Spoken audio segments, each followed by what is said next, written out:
Now, I've been very vocal on this broadcast, on this podcast, several times saying that I'm not the biggest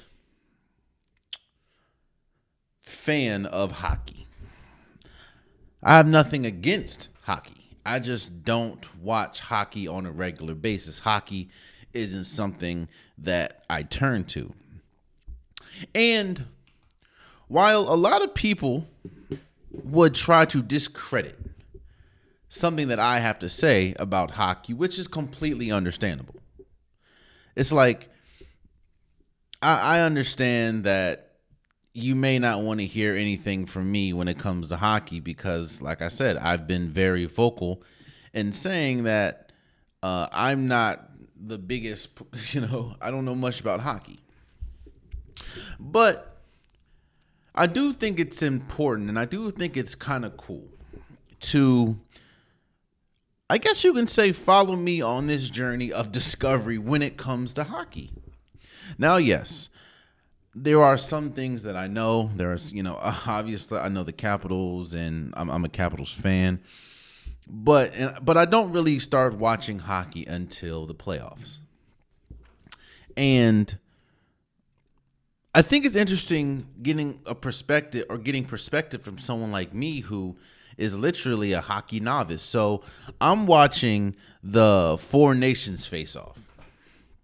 And let me first say shout out to Canada for beating the United States in overtime 3-2.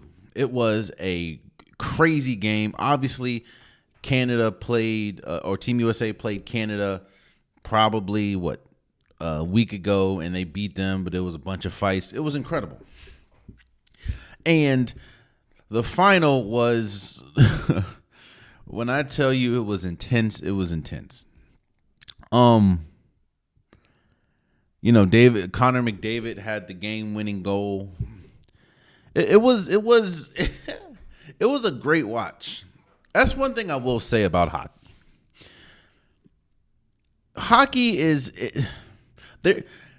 one thing that I don't like about baseball is there are a lot of times when the journey doesn't equal the reward, in my opinion.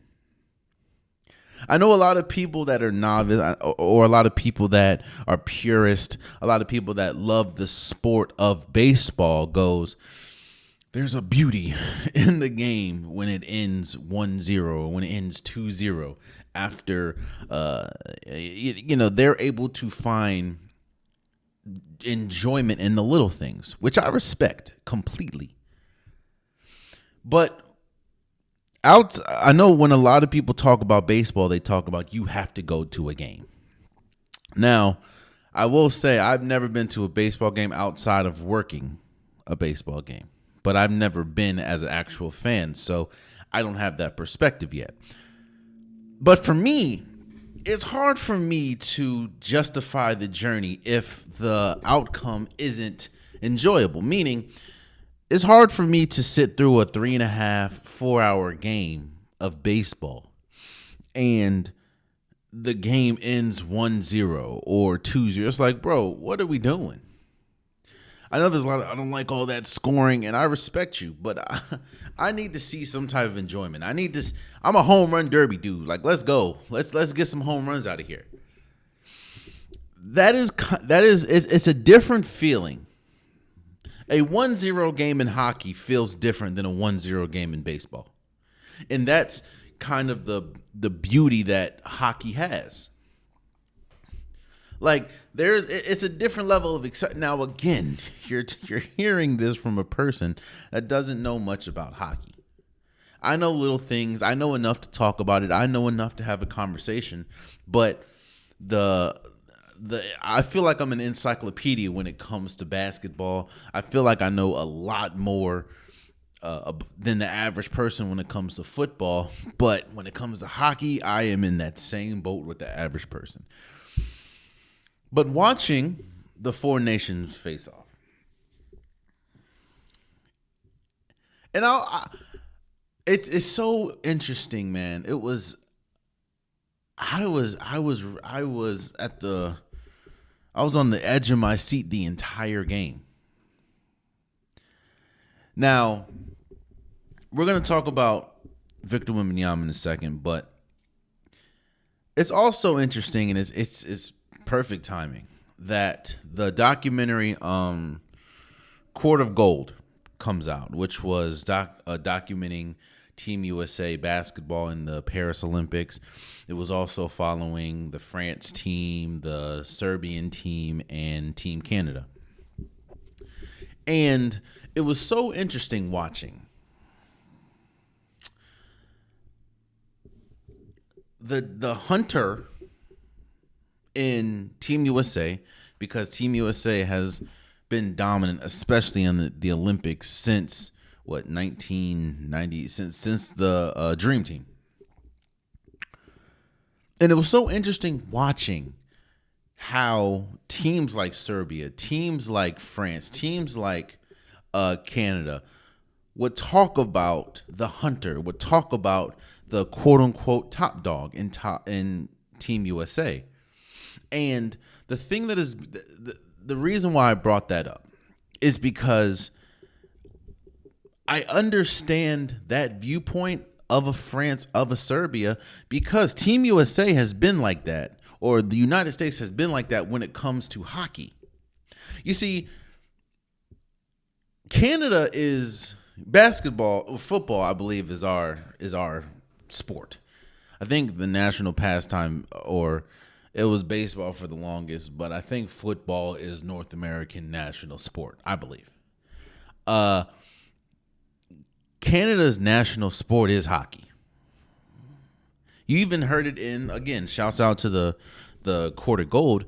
You even heard when Canada was talking, it was tough for people like Dylan Brooks and Shea Gilgeous-Alexander growing up trying to find a basketball court, because a lot of times it was 10 times easier to find a ice rink than it was to find a basketball court. Canadians, Jesus loves you. Canadians breathe hockey. Obviously not all, but hockey is legit in Canada. So I don't know the history, obviously, but I do know that when it comes to the four nations, when it comes to national dominance, Canada has a dominance on Team USA. So it was interesting seeing Team USA kind of just blow through the competition, man. Shouts out to them, man. Shouts out to Austin Matthews. Shouts out to Kachuk. Like it was great. It was great. Shouts out again to Canada for beating Team USA in the Four Nations. And I think it was perfect timing. I'm not here saying that I'm not here saying that hockey was in a bad place. I'm not here saying that hockey needed some type of rejuvenation. I'm not saying that.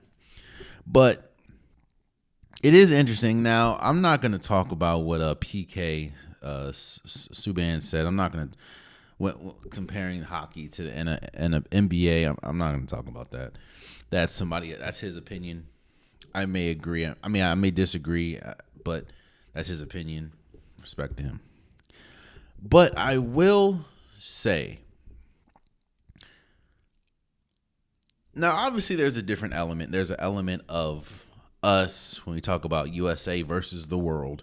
So there's always going to be a collective unity when it comes to that. There's always going to be a cheat code. It's always going to be a thing where people that even may not even care about the sport is going to rally behind a team because it's Team USA. So Canada does have that, or the Four Nations does have that going for it. But I do think that it's interesting how different it felt watching the All-Star game this year compared to watching the Four Nations Faceoff. Like it felt night and day different. As a person that is a basketball lover, basketball is my favorite sport by far. I grew up playing basketball. I watched basketball on, it felt better watching the Four Nations face off this year than it did watching the entirety of Team USA. Of All-Star Weekend. So I will give credit to hockey for that. There's a lot of things that I think the NBA does better than hockey. Basketball does better than hockey. Again, you're talking to somebody that doesn't know much about hockey, but what I will say is when we talk about execution and when we talk about feel, it was almost night and day. The Four Nations face-off was much better than the NBA's execution when it came to All-Star Weekend. And it was fun watching this. I think that's the overall thing.